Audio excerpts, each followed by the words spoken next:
On November 6th, we arrived in Germany to begin our Danube Waltz Viking River Cruise. During this week-long cruise, we would admire the Wachau Valley's beauties, witness daily life in an abbey on an exclusive visit to Gottvig, savor Austro-Hungarian cuisine in Vienna and Budapest, and explore lesser-known Central European cities like Bratislava and Passau. This 8-day itinerary reveals the best that these cities have to offer, while cruising leisurely through spectacular scenery.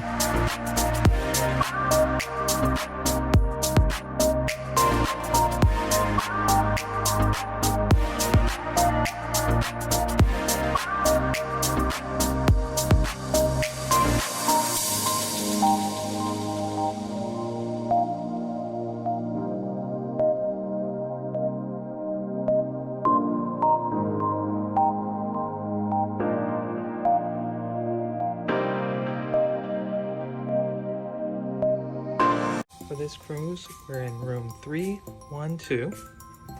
It is a veranda suite. As you can see, there's a little wet bar area. There's a fully stocked mini fridge. Every day they replenish sodas, wine, and beer. They also will supply fresh fruit every day. We received a complimentary bottle of champagne. There is a sitting area with a chair and a couch. There's also a little desk area. Plenty of storage around the desk. And you have a flat screen television. And out there is the deck. The room does have a separated bedroom area. There are 2 twin-size beds and a little Juliet balcony. There's a nightstand separating the beds and one on the wall as well. And there is another flat screen television. And there is again plenty of storage. Nice closet, and there is even a safe to lock up all your valuables. The bathroom is small but is very functional. You have a sink and commode, and then there is a nice walk-in shower, and the water pressure is very good for a cruise ship.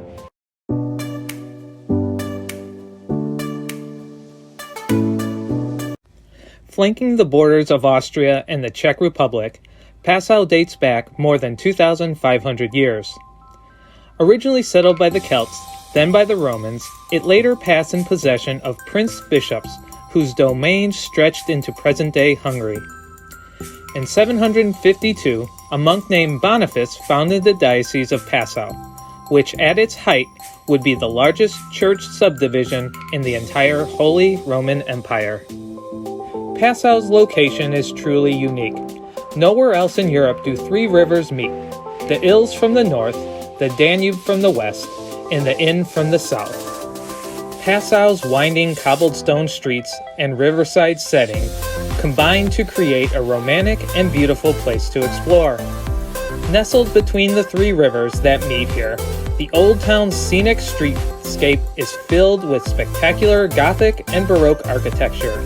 Pretty squares and splendid bridges add to the romantic feeling Passau exudes. On this walking tour, we explored the Italian-style streets of Passau, where 3 European rivers have converged to shape a distinctive city. We began our walking tour through delightful old-world streets, taking in a pastel rainbow of building facades as we strolled. We saw the impressive bishop's residence from which powerful prince-bishops ruled secular and religious life for hundreds of years. We then continued past the 14th century Rathaus or town hall, built on the site of a former fish market on the Danube.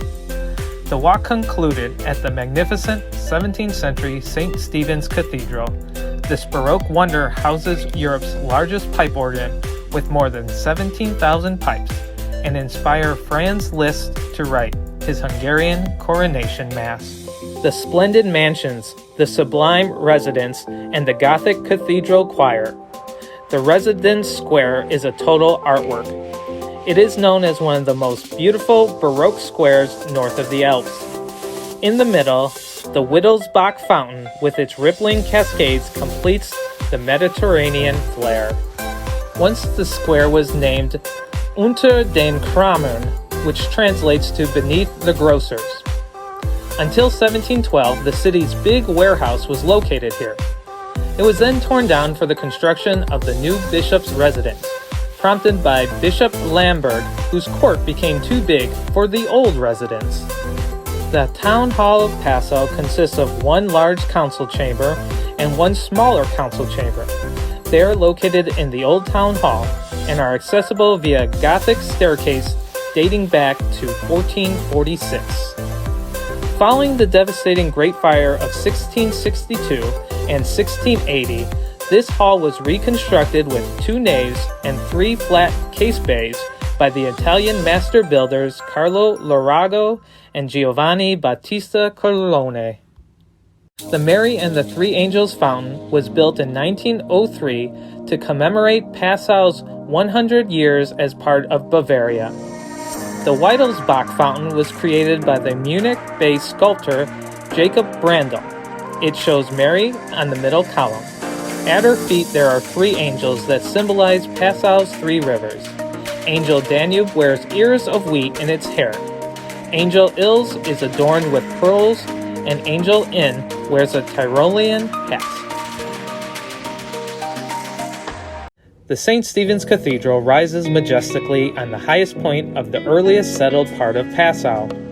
This magnificent building, with its white towers and blue-green domes, is the crucial Baroque church north of the Alps. A baptismal church stood on this spot in the 6th century, and 200 years later the first basilica was built. It was dedicated to St. Stephen.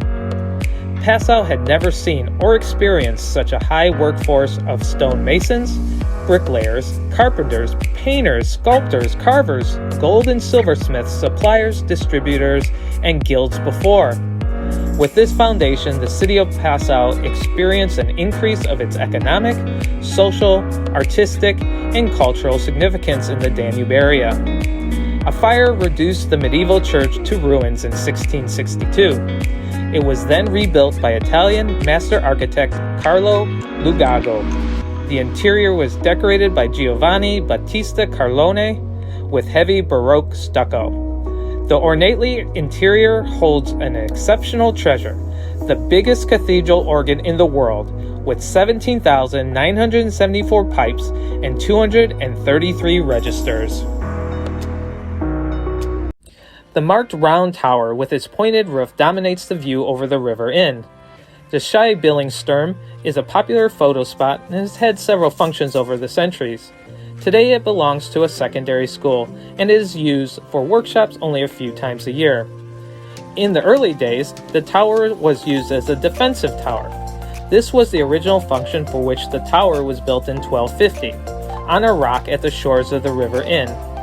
The tower was originally part of the medieval town walls. It was also used as a storage tower. After its renovation in the 15th century, salt was stored here.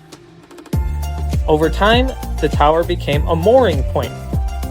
During the time of salt trading, the tower was a mooring point for boats. Until 1957, there was even a cable ferry that traveled from the tower to the Innenstadt. Over the years, the tower was even used as an accommodation. Residents were, for example, watchmen, journalists, as well as actors. High above Passau stands the Fortress Oberhaus, which is over 800 years old. In this building, history comes alive in a unique way. Covering an area of 65,000 square meters, it is one of the largest and best preserved fortresses in Europe. The Battery Viewpoint and the newly reopened Observation Tower offer the best views of the picturesque old town and of the confluence of the 3 rivers Danube, Inn, and Ills. St. George's Chapel, with its unique and extensive fresco cycle displaying scenes of the legend of St. George, is located at the heart of the fortress. Today, we experience all the charms of this capital of Upper Austria during a walking tour. Founded by the Romans, Linz rose to prominence under the Habsburg Empire. Today, it remains a vibrant cultural center. Linz is a city in Austria straddling the Danube River midway between Salzburg and Vienna. This capital of Upper Austria is a fascinating mix of the old and the new. On the one hand, Austria's third largest city has been casting a spell on visitors for centuries, thanks to its beautiful old houses on the city's vast medieval square, its Baroque cathedral with twin towers, and its unique historical railroad track. But on the other hand, it's also one of Austria's most modern, cosmopolitan, and cultural cities, with groundbreaking theaters and concert halls, high-tech museums and galleries, and a dedication to creating a bike-friendly, traffic-free city center.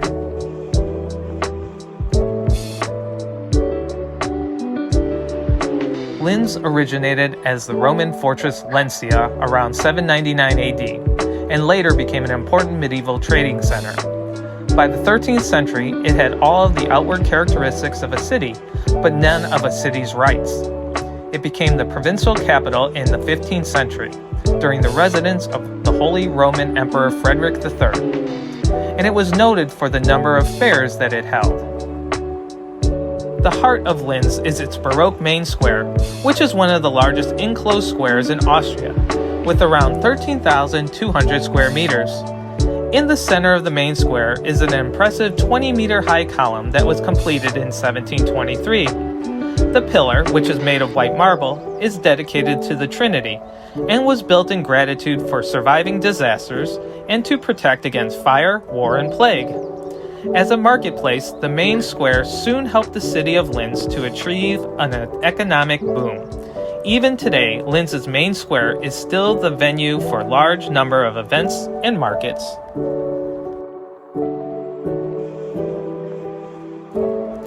The old town of Linz inspires with impressive facades of historic buildings and quiet places to relax. During the day, there's a lot of activity in the unusual shops and stores. And in the evening, the restaurant and bars provide a relaxing place to enjoy its cozy atmospheres. The unique shops, fine boutiques, and unusual eateries off the beaten track are popular with both locals and visitors. Festivals and evening events of all kinds are constantly taking place on the picturesque square of the old town.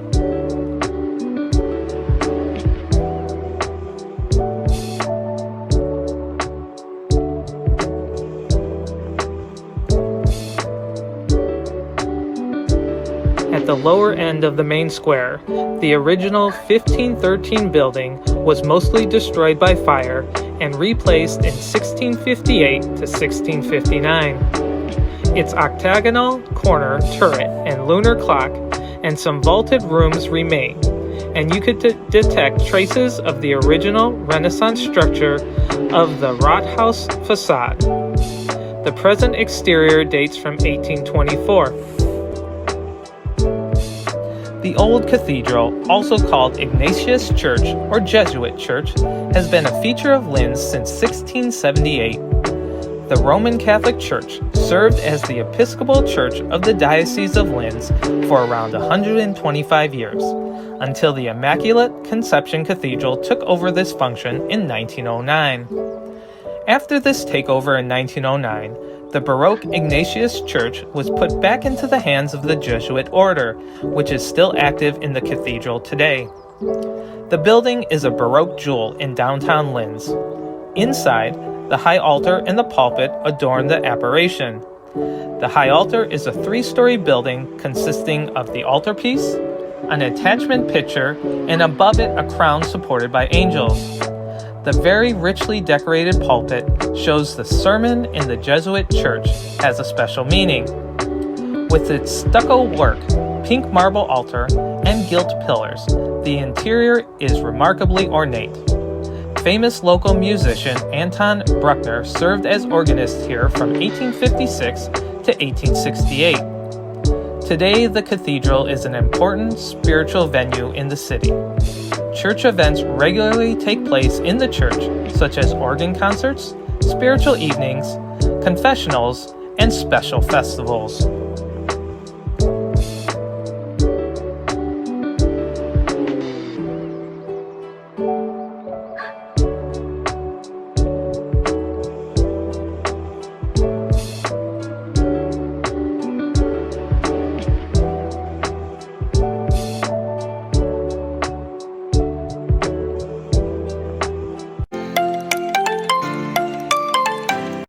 Today's journey through the Waltz Valley was a cold and gloomy one, but the scenery made up for the frigid conditions.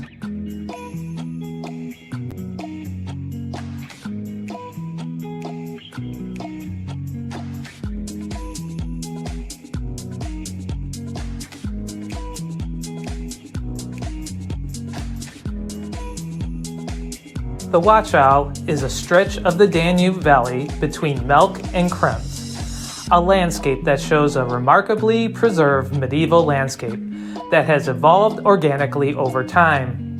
The architecture in the towns and villages shows the development of the region and its society over many centuries. The Waltz has inspired romantic legends for centuries, and the castles are full of tales of love and heartbreak, particularly from the medieval days.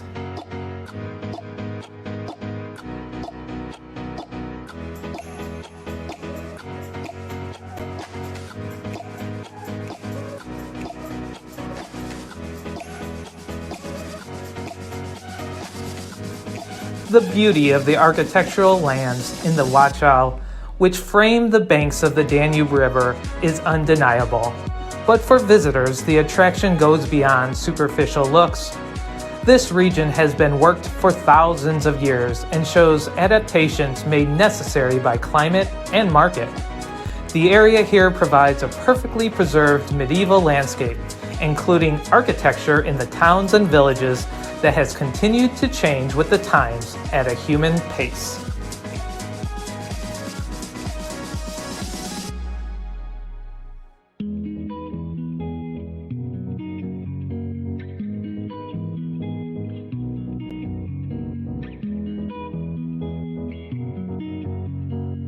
This beautiful stretch of the Danube has inspired romantic legends for centuries.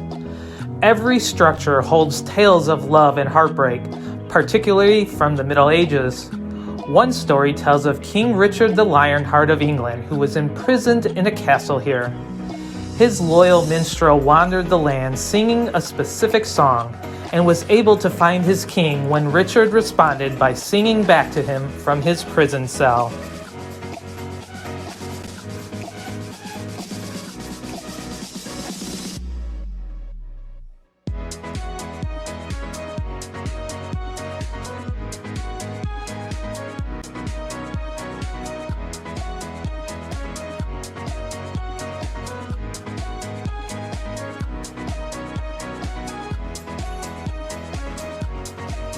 One of the best ways to experience the Waltz Valley's landscape is to trace the route of the Danube River as it snakes its way through the countryside. From the river banks, vineyards reach into the hills, while towns and villages dot the landscape. In the town of Melk, the Benedictine Abbey, which you can visit, stands as a pearl of Baroque architecture. Other castles and wineries along the river offer plenty of places to stop and explore the region's culture and natural highlights. Krems marks the beginning when traveling upstream of the Waltz section of the Danube. The town is closely tied to Austrian history. Here, the ruling Babenbergs set up a dukedom in 1120, and the earliest Austrian coin was struck a year later. In the Middle Ages, Krems looked after its iron trade, while neighboring Stein traded in salt and wine. Now, according to Austrian law, any town that houses a jail must receive massive funding for its arts. Thus, charming Krems is fat with culture, starting with its Art Mile. Besides a number of galleries and eateries, Krems is full of many interesting museums. The area is also the center of a thriving wine-producing area, but Krems is most famed for the cobblestone streets of its old town, which is virtually unchanged since the 18th century. The lower Old Town is an attractive pedestrian-only zone, while up a steep hill, you'll find the Upper Old Town, with its Renaissance town hall and a parish church that is one of the oldest in Lower Austria. Krems is one of the oldest residences on the Danube. A document dating back to 995 has survived, which mentions a castle called Kremesa. This makes Krems the oldest city in Lower Austria. The area was already populated in the Paleolithic age, as evidenced by the Venus vom Galgenberg statue, which is a more than 32,000-year-old statuette of a woman. After the Romans, the Germanic people settled in Stein around 48 AD. The Romans, who had always had a taste for finer things in life, cultivated vineyards around Krems. Krems-Stein was the most important hub between shipping and land transport, more important than Vienna in fact. Krems and Stein have formed a city community since the 13th century. The farms, churches, and townhouses were built and designed by the best builders in the country. Many artists and artisans have moved to the prosperous Danube city since the Middle Ages. Education was a central concern of commercial citizens, where they successfully tried to provide their sons and daughters with a solid school education and soon opened up access to university education. Krems became a thriving commercial, cultural, and educational city. This development continues to this day. Krems is also a flourishing economic, cultural, educational university town in the 21st century. Today we experienced a Benedictine abbey where monks work and worship. A scenic drive took us to the abbey, located on a hilltop overlooking the splendid Waltz Valley and the Danube River. Our host and guide welcomed us at the cellar entrance with a glass of sparkling apricot wine produced in the region. We then enjoyed a private viewing of a short film about monastic life and learned what it takes to run a monastery today. We stepped through the church's neoclassical portal to admire its colorful and ornate interior. We then continued into the Abbey's museum, which chronicles its 900-year history as a center of religious life and its role as a monastic retreat. Finally, we climbed the imperial staircase, crowned by one of the largest and most spectacular ceiling frescoes in the world. The adjoining princely and imperial rooms showcase splendid artwork from the Abbey's own collections. The Gottwig Abbey is a Benedictine monastery near Krems in Lower Austria. It was founded in 1083 by Altman, Bishop of Passau. By 1094, the discipline of the community had become so lax that Bishop Ulrich of Passau, with the permission of Pope Urban II, introduced the Rule of Saint Benedict. The main tenet of the rule is for monks to work and pray. The rule provides a moderate path between individual zeal and formulaic institutionalism. Because of this middle ground, it has been widely popular. Around the time that the Rule of St. Benedict was enforced, Prior Hartman of the St. Blaise's Abbey in the Black Forest was elected abbot. Under Hartman, Gottwig became a famous seat of learning and strict monastic observance.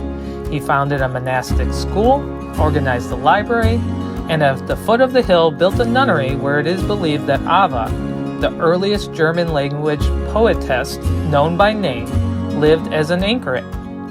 The nunnery, which was afterwards transferred to the top of the hill, continued to exist until 1557. During the 15th and 16th centuries, however, the abbey declined, so that between 1556 and 1564, it had no abbot at all.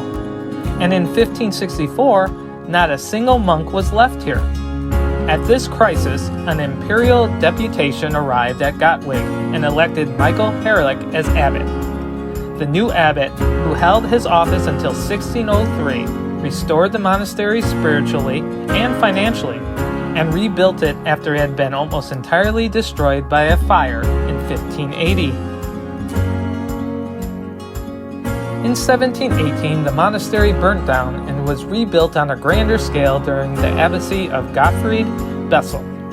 The fresco decorating the imperial staircase is considered a masterpiece of Baroque architecture in Austria.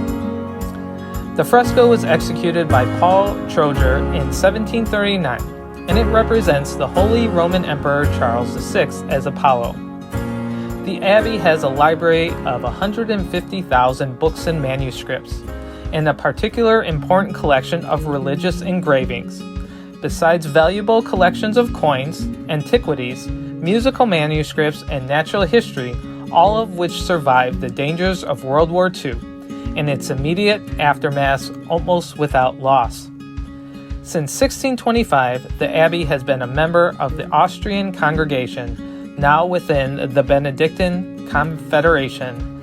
Today, the monks number about 45.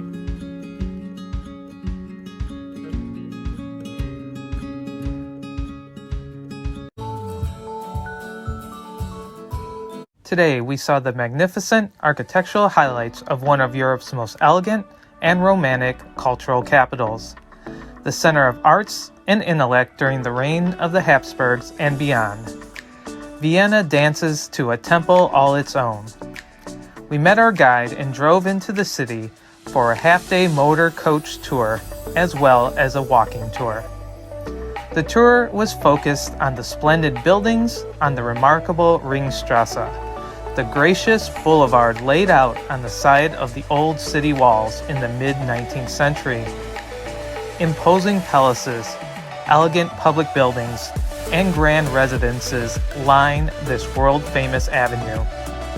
We saw the magnificent Hofburg Palace, the winter residence of the Habsburgs and home of the Spanish riding school, with its Lipizzaner horses. We admired the great Gothic St. Stephen's Cathedral, crowned with a gleaming spire and colorful roof tiles.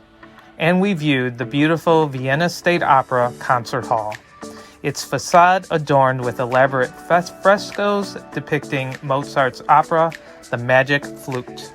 Vienna was founded as a Roman military encampment around AD 50, and remained so for some 300 years. Vienna's heyday as a European capital did not begin until 1683, after a huge force of invading Turks laid siege to the city for 2 months before being ousted. Among the supplies they left behind were sacks of coffee beans. And so the story goes, this gave birth to the coffee house culture that remains one of the city's most prized customs. They were gilt-covered halcyon decades of symphonies and sonatas, concertos and operas. Mozart, Haydn, and Beethoven were soon followed by Schubert, Strauss, and Brahms, all of whom lived in the city during the peaks of their careers. Their music resounded in the grand halls of newly built Baroque edifices, erected as art, their flaming columns reaching upward to graceful domes, perched atop like an elegant gentleman's hat. It was a time of wealth and enlightenment. Maria Theresa ruled the Habsburg kingdom when the mighty empire was at its zenith, and though it is long gone, many reminders of its impressive heyday remain, carefully preserved by the tradition-loving Viennese. The glories of its artistic past are particularly evident thanks to the cultural legacy of the many artistic geniuses that nourished here over the years.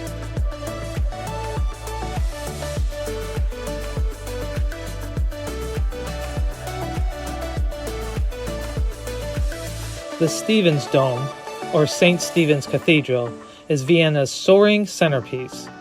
This beloved cathedral enshrines the heart of the city. Although when first built in the 12th century, it stood outside the city walls. Vienna can thank a period of hard times for the Catholic Church for the cathedral's distinctive silhouette.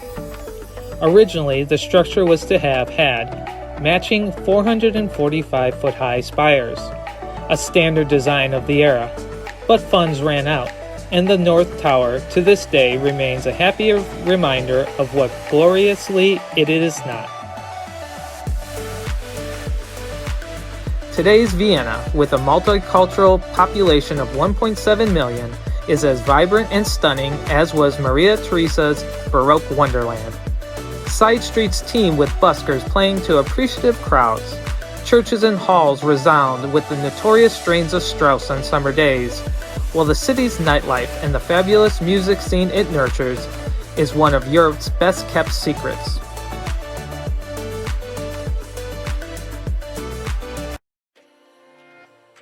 The history of Schönbrunn dates back to the Middle Ages, from the beginning of the 14th century. The original estate boasted a corn mill, farm, and vineyards. Over the following centuries, several people lived here, including in 1548, one Hermann Bayer, mayor of Vienna, who extended the property, transforming it into a substantial country estate. In 1569, the estate came into Habsburg possession through Maximilian II. Maximilian was primarily interested in extending the game park, which was principally intended for the breeding of native game and fowl. However, the pheasantry also contained exotic fowls such as peacocks and turkeys. Following the sudden death of Maximilian II in 1576, the estate was passed to Rudolf II, who did little except sanction the necessary funds for its upkeep. Emperor Matthias used the estate for hunting. According to a legend, while out hunting in 1612, Emperor Matthias came across the Schöner Brunnen, which means fair spring, which eventually gave the estate its name. Emperor Matthias's successor, Emperor Ferdinand II, and his wife Eleonora von Gonzaga, both passionately keen on hunting, chose Schönbrunn as the venue for their hunting parties. After Ferdinand's death in 1637, the estate became the residence of his art-loving widow, who needed the appropriate architectural setting for her busy social life. She therefore had a chateau built here around 1642. In 1683, the chateau and its deer park fell victim to Turkish troops during the siege of Vienna. In 1686, the estate was in the possession of Emperor Leopold I, who decided that he would give the estate over to his son and heir, Joseph, and have a splendid new residence built for him.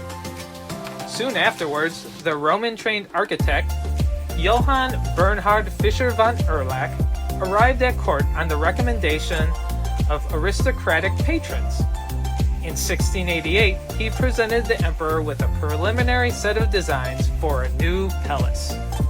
In 1693, Leopold I commissioned concrete plans from Fischer for the construction of a grand hunting lodge, on which work started in 1696. The new edifice was partly built on the existing foundation of the chateau that had been destroyed by the Turks. By the spring of 1700, the central section had been completed and was ready to be occupied. Fischer von Erlach was responsible not only for designing the palace, but also supervised the construction work. The compact structure of the palace, with a monumental external stairway in front of the central projection, was flanked by lateral wings accommodating the stables. These buildings enclosed a parade court. The staterooms of the palatial hunting lodge lay on the side of the parade court, with Joseph I's private suite lying on the side facing the garden, in the west wing of the palace, while the east wing was used to accommodate guests. In 1728, Emperor Charles VI acquired Schönbrunn, but used the estate only for shooting pheasants. Eventually, he made a gift of it to his daughter, Maria Theresa, who is documented as having always had an especial fondness for the palace and its gardens.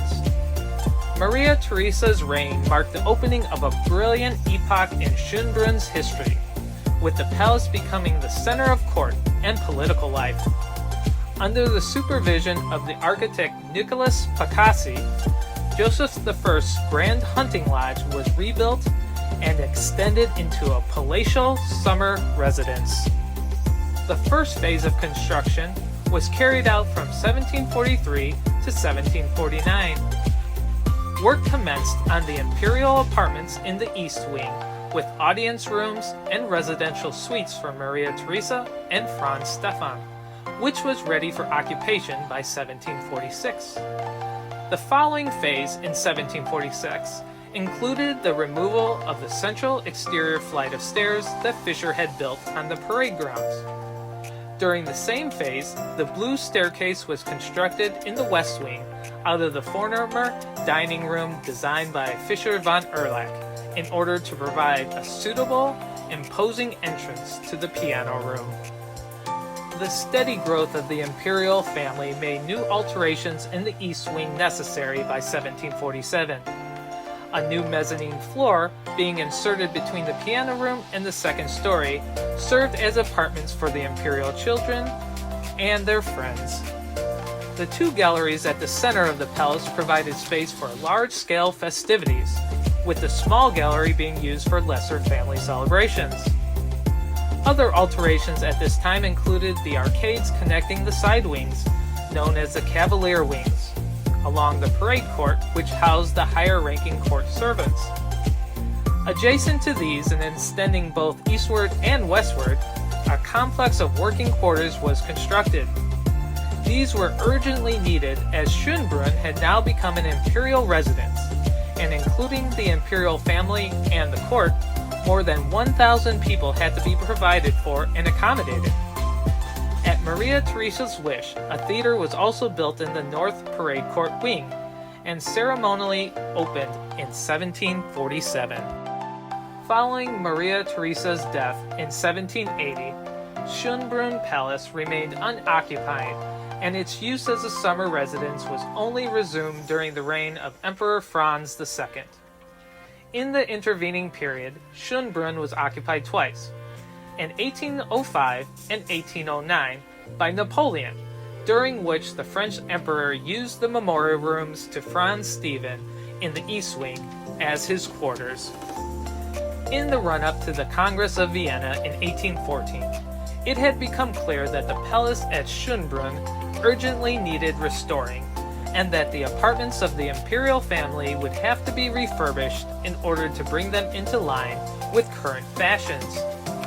During the course of these improvements, Emperor Franz had the facade altered between 1817 and 1819 to designs by the court architect Johann Amann, which considerably changed its appearance. Amann removed Pacassi's elaborate Rococo decorations from the facade, reducing it to much plainer forms with only a small number of decorative elements, giving the palace the appearance it retains to this day.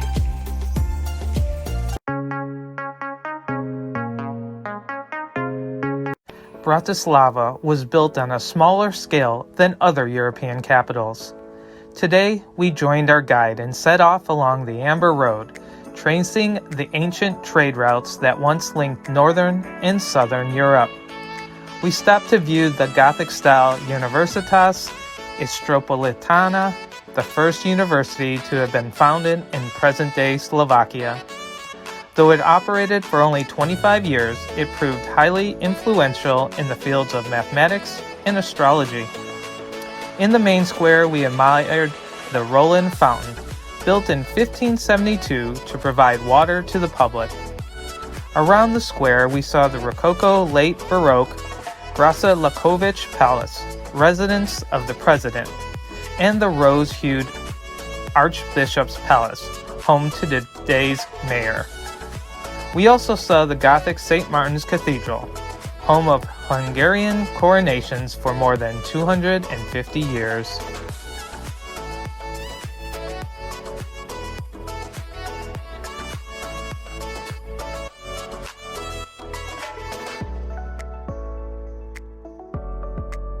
Bratislava is the only capital in the world located on the border of 3 sovereign states, Slovakia, Austria, and Hungary.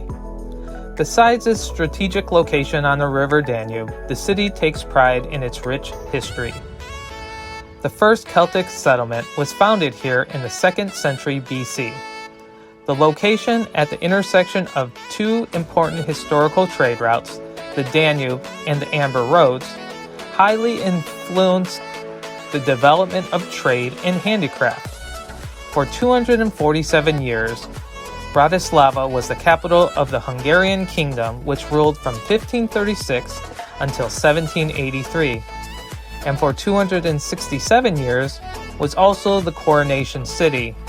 This lasted from 1563 to 1830.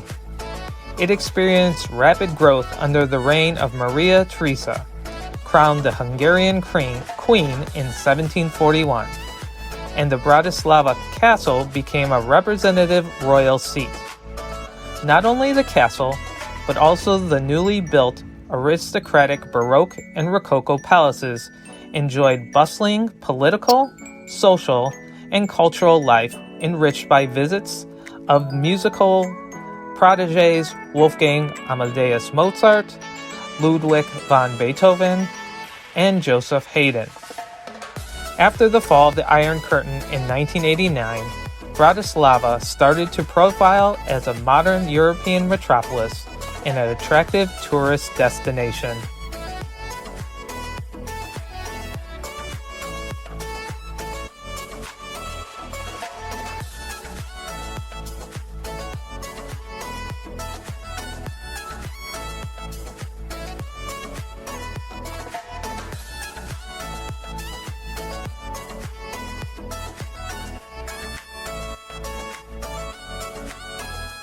Slovakia may be one of the world's youngest nations, but the country and its capital, Bratislava, has a long and illustrious history.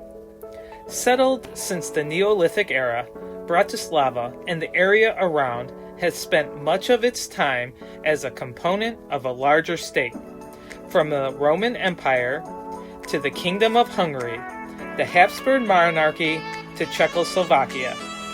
In 1993, Slovakia became an independent state, and since then, Bratislava has blossomed into a thriving, modern European capital, while still retaining its charming, historic center.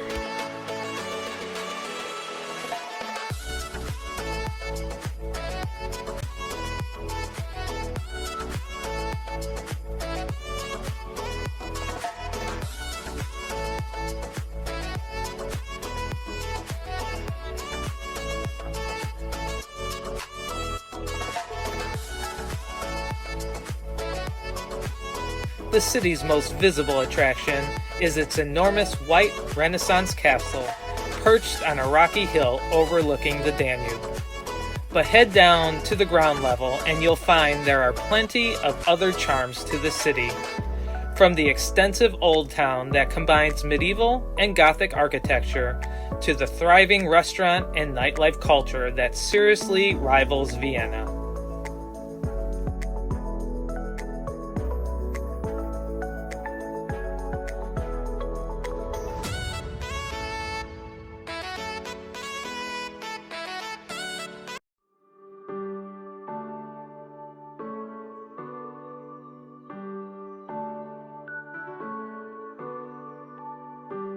Bratislava Castle, the landmark overlooking the capital city, was built in the 9th century. As an age-long symbol of the city, it proudly stands on the hill above the Danube River. 11 kings and 8 queens were crowned in Bratislava in the past. No wonder that the castle is a popular part of excursions throughout the city. The castle stands on an important crossroad of the ancient routes. First traces of the settlement on the hill stretch back to the Stone and Bronze Age. The place had its strategic geographical importance in the period of the Great Moravian Empire. First Hungarian King Stephen I in the 11th century ruled over the empire from his seat inside this castle. It remained unconquered during the Tartar raids from 1241 to 1242. and protected Hungary against the attacks from the west.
Since Vienna is right around the corner, the castle provided a protection for Vienna as well, especially during the Ottoman expansion in the 16th century.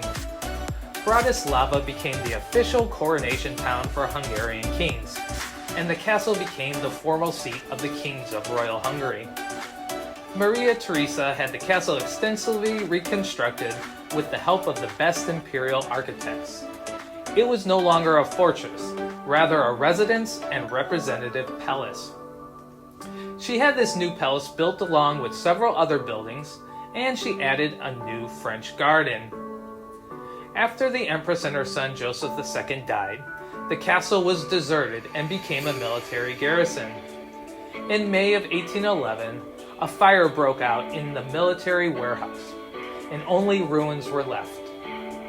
After World War II, the castle underwent serious reconstruction and renovation. In 1968, state leaders signed a document here establishing Czechoslovak Federation. In 1992, new construction of independent Slovakia was signed here too. Bratislava Castle silhouette is created by 4 wings, each with a corner tower. For 2 centuries, the south and west tower, known as Jewels Tower, housed the Hungarian coronation jewels. The area in the front of the castle is called Yard of Honor. It is bordered by 2 triumphal gates and guardhouses of the Imperial Guard.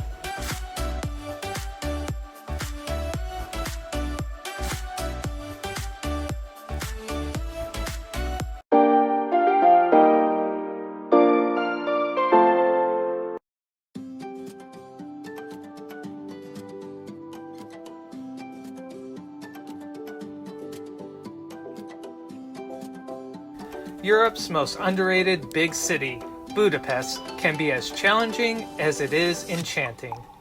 The sprawling Hungarian capital is a city of nuance and paradox, a unique metropolis at the heart of a unique nation. Here you'll find experiences like nothing else in Europe. You can feel your stress ebb away as you soak in 100-degree water surrounded by opulent Baroque domes. You can ogle some of Europe's most richly decorated interiors, which echo a proud little nation's bygone glory days. And you can ponder the region's bleak, communist era as you stroll amidst giant Soviet-style statues designed to evoke fear and obedience. You can go for an after-dinner stroll along the Danube, immersed in a grand city that's bathed in floodlights.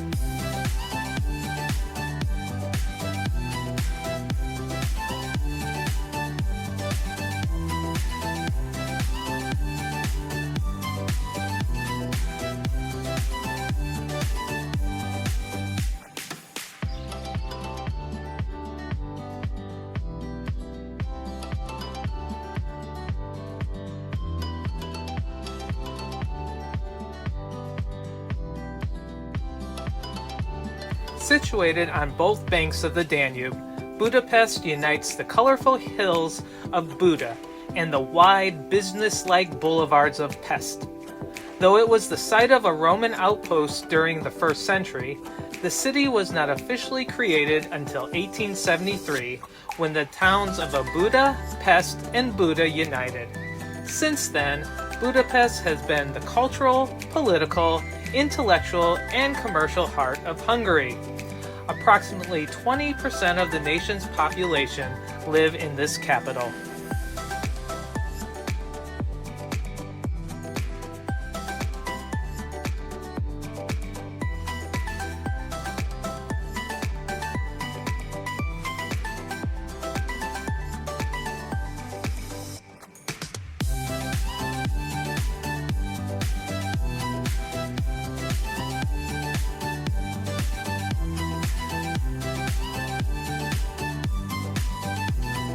Budapest has suffered many ravages in the course of its long history. It was totally destroyed by the Mongols in 1241, captured by the Turks in 1541, and nearly destroyed again by Soviet troops in 1945. But this bustling industrial and cultural center survived as the capital of the People's Republic of Hungary after the war. And then, as the 1980s drew to a close, it became renowned for goulash socialism, a phrase used to describe the state's tolerance of an impressible, entrepreneurial spirit.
Budapest has undergone a radical makeover since the free elections of 1990.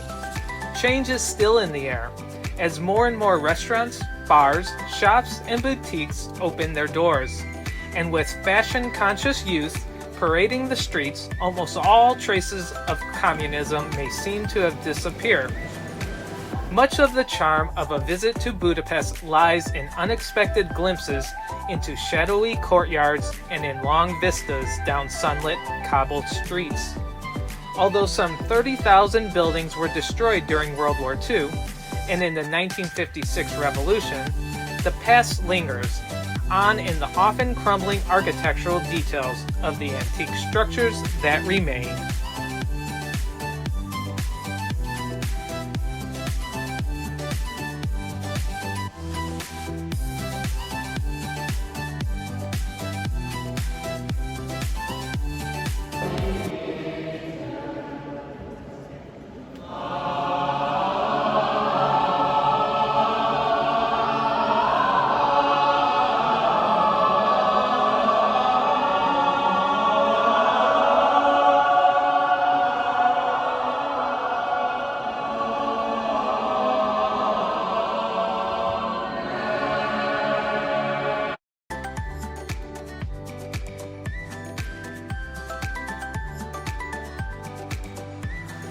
Architecturally stunning, Budapest is a tour de force of Habsburg splendor, best appreciated over rich cream cakes in the candle-lit coffee houses or a sumptuous steam in a thermal bath.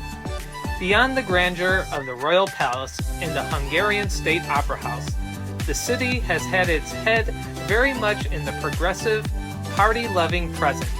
Free of its communist shackles, a dynamic cultural undercurrent once again flows freely down the Danube and across the city's grandly designed boulevards. The key landmarks of hilly Buda's center is the Imperial Castle District, home to the Gothic Matthias Church, and the gracefully domed Royal Palace. The lake-dotted greenery of City Park sweeps up to monumental Hero Square, renowned for its old master paintings and frescoes. When sightseeing gets tiring, you can revive in the steamy confines of Budapest's thermal baths.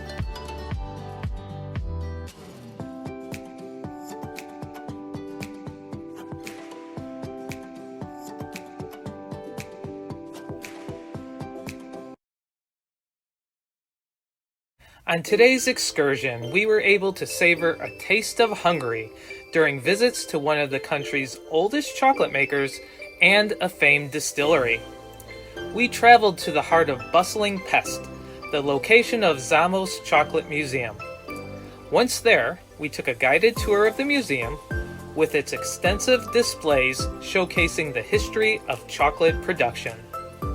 We then enjoyed a taste of several varieties of chocolates, as well as cocoa beans and marzipan.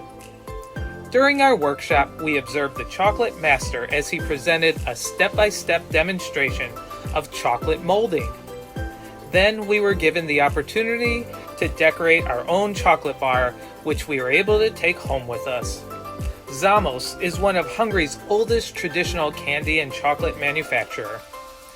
Their passion for sweets and chocolate made the Chocolate Museum and Chocolate Workshop come to life in the heart of Budapest for decades.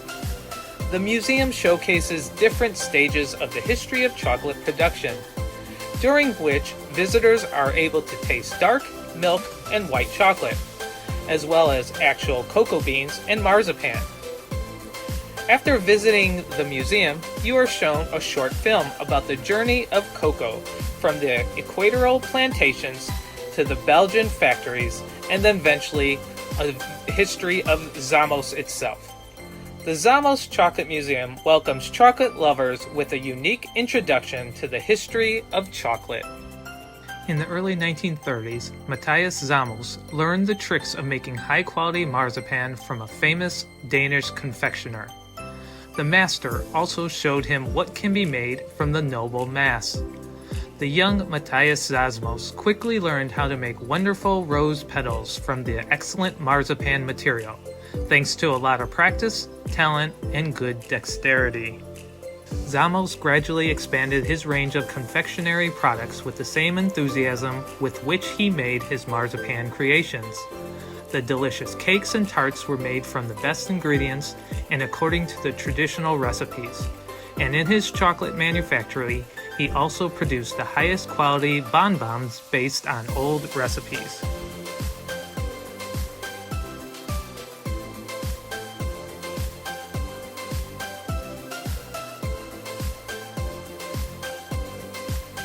During our visit to the Chocolate Museum, we were given the opportunity to try the art of chocolate tempering, and of course I gave it a whirl.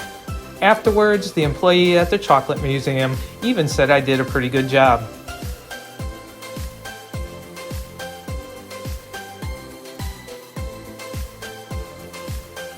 The secrets, recipes, and the special passion in which Matthias Zamos created his confectionaries are passed down from generation to generation in the family.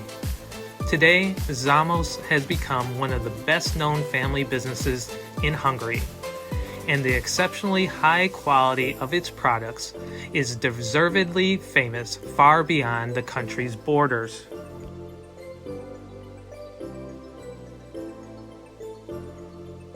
The Zamos family opened their first cafe in Budapest in the early 1990s, together with the Austrian confectionery Harder. The unique atmosphere and delicious confectionery creations quickly brought outstanding success.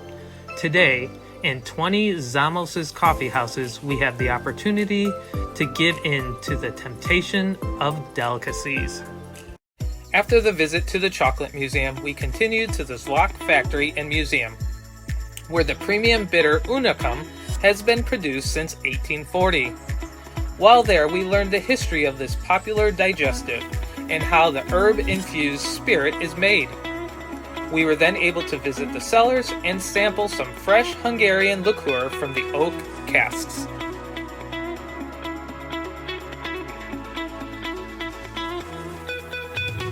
The museum is a very personal, intimate collection of photographs from the Zvok family, but also a treasury of old posters and personal memorabilia dating back over 200 years, which tells the story not only of Unicum, but also the Zvok family.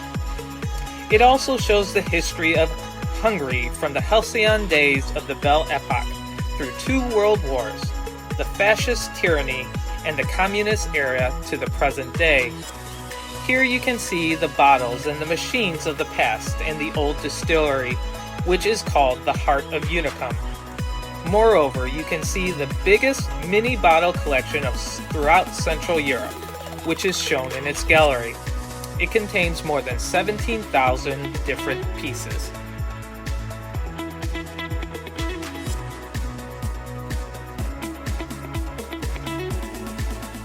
In 1790, Dr. Zvok, royal physician to the imperial court, offered the Habsburg monarch a sip of Unicum as a remedy for indigestion. The fame and popularity of Unicum was gradually spread as far beyond the court in Vienna. 50 years were to pass before a descendant to Dr. Zvok, Joseph Zvok, founded the first Zvok company. By 1892, the actual production site proved too small, and the company built its present distillery on the banks of the Danube, which remained the headquarters of the Zvok Unicum to the present day.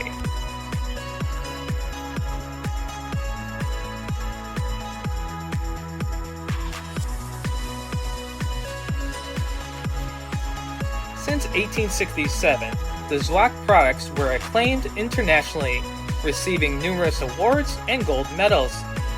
The Zvok company traditionally was and is still today a family company.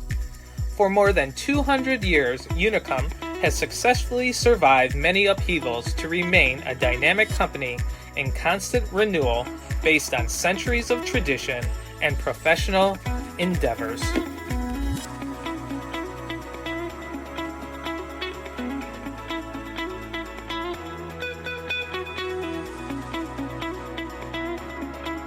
During your visit, you can also witness the more than 100-year-old distilling systems and stone barrels used for extraction, and the aromatic herbs that might be part of the Unicum's secret recipe, which are exhibited in this tarnished building.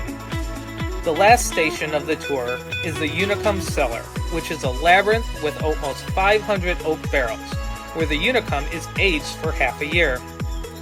Visitors can taste the original Unicum and the Unicum plum straight from the oak barrels, enjoying this fragrant and flavorful herb liqueur.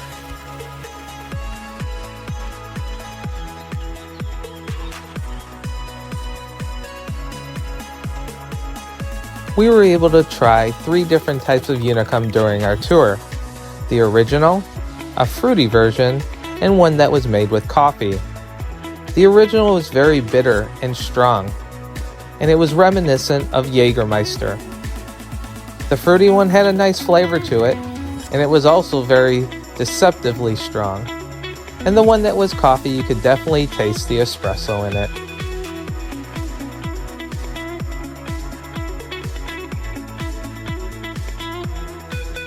On our last evening, a troupe of Hungarian opera singers treated us to a live performance.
And just like that, the Danube Waltz cruise was over.